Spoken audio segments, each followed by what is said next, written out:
Unfortunately, in fantasy, I am the same record as the New Orleans Saints, 4-7. Yeah, for the Saints, it's not terrible because the division's still up for grabs, but for me, not good at all because I might be missing the playoffs again. Well, at least Week 11 predictions went well last week. Anyways, welcome back to Grizzly Talks Football. It's the Grizz, and we got Week 12 NFL predictions. If you are new to this series, I will make sure to leave a link in the description so that you can view the playlist and view every single video that I have posted up to this point so that you're all caught up, and you also have that for future videos whenever I post them. Also, be sure to hit the red subscribe button, hit that noti bell so you don't miss a single video, and be sure you smash that like button. Anyways, I went 11-3 last week in Week 11. So, my current record now is 102-64. Looking good. But anyways, let's get to the games. See if we can get it even more. Kicking this week off, we got Thursday Night Football between the Steelers and the Cleveland Browns AFC North battle. I'm going to make this quick. Steelers win 30-13. No offense to the Browns, but the way your defense looked last week against the Aints, oh dear, yeah, you got some issues. I'm not saying there's not a chance the Browns have to beat the Steelers, but it's not a good one. Offense looks solid with Jameis, but the defense has some issues it needs to work out. That's going to be the Browns' downfall in this game. Kicking off the Sunday 1 o'clock slate, we got the Titans playing at the Texans. Houston wins 31-21. I see Tennessee making this a close game, or at least a competitive game, since they did it twice in a row, but Houston's got the better team right now, especially with takedown Nico Collins. Nico is back. He should have had a long touchdown on Monday night, but got called back because of a penalty. I see Nico getting at least 100 yards this game. Maybe even 200, who knows. Will Levis looks a lot better than he did at the beginning of the season, but I just do not see it going up from here. Unfortunately for Tennessee, you guys might be looking for probably a quarterback.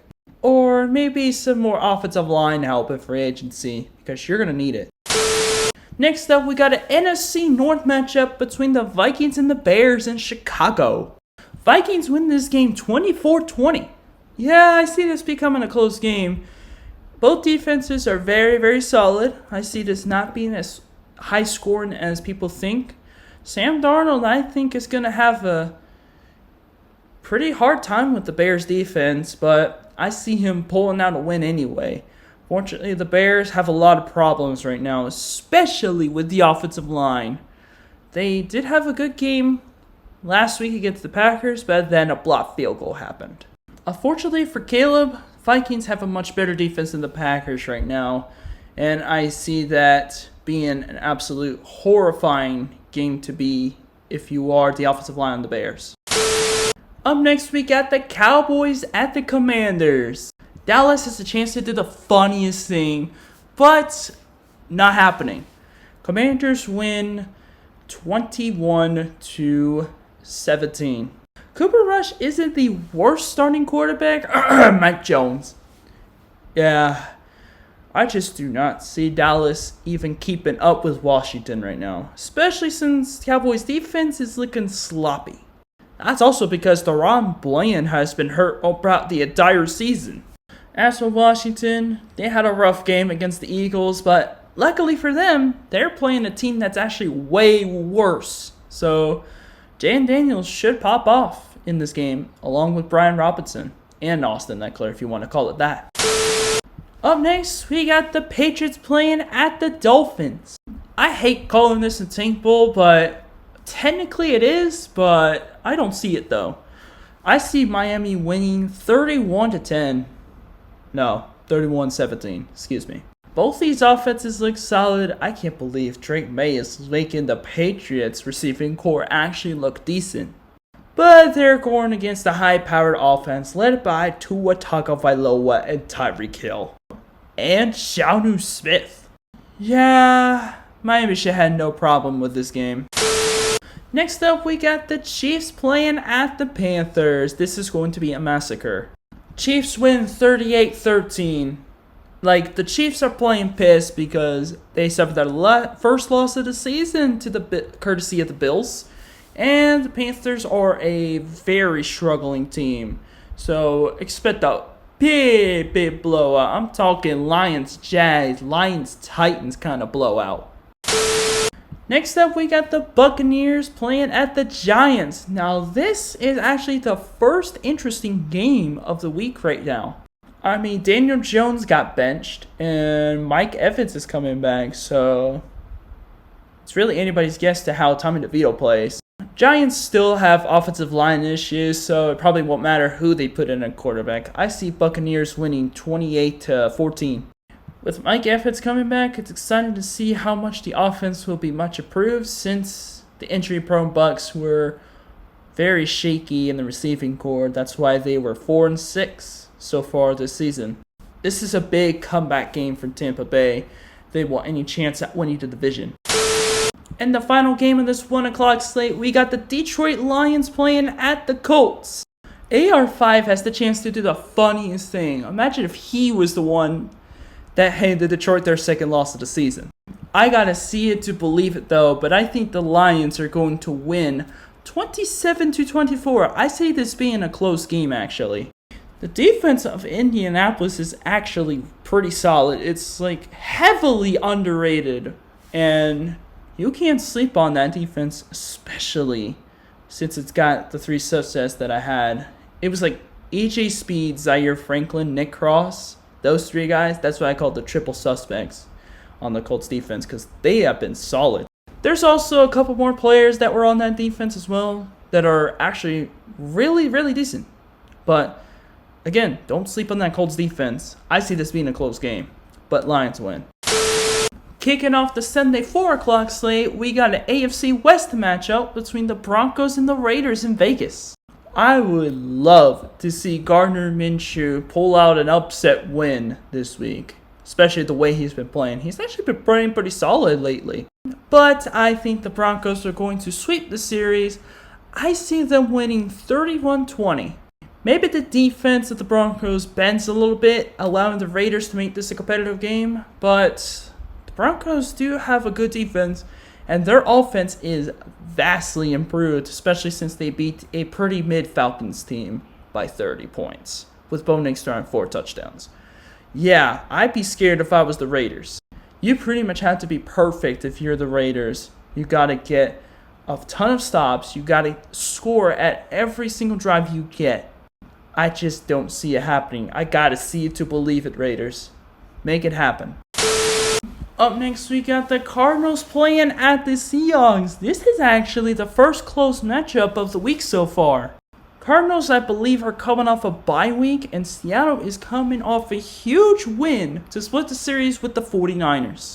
This is going to be a bit tricky to figure out because these two teams are actually very, very solid. Like, the NFC West is also up for grabs, so like anything can happen. This really comes down to which defense is going to break more. If that is the case, I think Seattle gets a big win, 27-24. I see this coming down to a last-second field goal. Sure, Matt Prater has some clutch genes inside him, but I think Geno Smith is going to lead his team down the field late in the fourth quarter to set up a Jason Myers game-winning field goal. That's what I feel like. But that's just me. Also, I know the Cardinals defense is super underrated and should not be slept on. Yeah, don't sleep on those Cardinals. They're leading the division right now. But I think NFC West is about to go in pure chaos if Seattle manages to get that win. And that's basically what this division has done. And the final game of this Sunday 4 o'clock slate and America's game of the week, we got the 49ers playing at Lambeau against the Packers. Oh boy, this is going to be tough to figure out. If you thought that was bad, wait till the Sunday night and Monday night games. It's going to be crazy. Obviously, the 49ers are coming off a bad loss to the Seahawks where they lost George Kittle And they also lost Nick Bosa, who was a big factor in the Niners defense until he got injured. As for the Packers, they're coming off a very lucky win with a blocked field goal against the Bears. Oh dear, this is going to be tough. I think the Niners are more used to playing in the warm than they are in the cold. So if you're thinking what I'm thinking, the Packers are going to pull upset on the 49ers. I see them winning 30-27. It's November. It's probably going to be cold at Lambeau. 49ers are not as used to playing in the cold as people think. I think Jordan Love, as much as he has a Brett Favre game, he's going to get his receivers involved a lot, along with their running game with Josh Jacobs. I may be a complete fool to pick the Packers over the Niners, but I'm taking a chance. Go Pack, go. And now for the Sunday Night Football matchup between the Eagles and the Rams in LA. When I said the primetime games were going to get interesting and crazy, I meant that. We got a battle between two high-powered offenses, especially through the passing game. All their weapons are healthy. This should be a passing bonanza. Well, for the most part. Eagles, they have a rushing game as well, so they're going to be very confusing for that Rams defense, which is already a shambles. But I do say Eagles win a close one, 34-31. I see this being a shootout. Both offenses will play well, but the Eagles defense will come up clutch at the end. They do have a better defense than LA right now. Matt Stafford, maybe you might pull a comeback drive out of your ass, I don't know, but well, we're all rooting for you to beat the Eagles, but I don't see it happening. And the final game of the NFL Week 12 is the Monday Night Football matchup between the Ravens and the Chargers, also in LA. Both the LA teams playing at home this week? What? But anyways, Ravens no longer have the number one rushing offense and defense in the league. Number one rushing offense goes to Philly, and number one rushing defense goes to Minnesota in terms of yards per game. But the Ravens have the second best scoring offense in the league, going against, guess what? The number one scoring defense in the NFL in the Chargers. That's right, the Chargers have the best scoring defense in the league in terms of points a game allowed.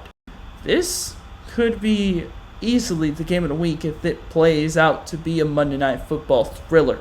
Ravens are coming off a pretty bad loss to the Steelers team that didn't get a single touchdown last week.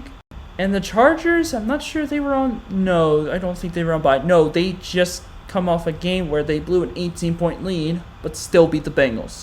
So this is going to be a little hard. I think J.K. Dobbins in that rushing game is going to have a hard time against the Ravens, but the passing game, that's a whole different story. Ravens are terrible at defending the pass a lot of the time. Sometimes they get a lucky break, get some key plays, but a lot of the time they suck at defending the pass. Chargers have a very good defense as well, so they might be able to keep King Henry and Lamar Jackson in check. I'm just kidding. I think the Ravens are going to pull out a win 31-28. I see them winning a close one, of course. Both these teams are really, really good. They are AFC playoff contenders, but I see the Ravens proving why they are one of the best teams in the AFC, especially the AFC North. But Chargers, I hope you can pull this off because I'm rooting for you. Oh yeah, and I almost forgot to mention, I also got to go over Week 13's college football playoff rankings. That's coming up right now. Obviously, it doesn't say that, but November 19th, playoff poll came out last night. Let's go over it. Top 5 teams are the same as last week, so not going to go too deep in there. Let's skip to 6 through 10.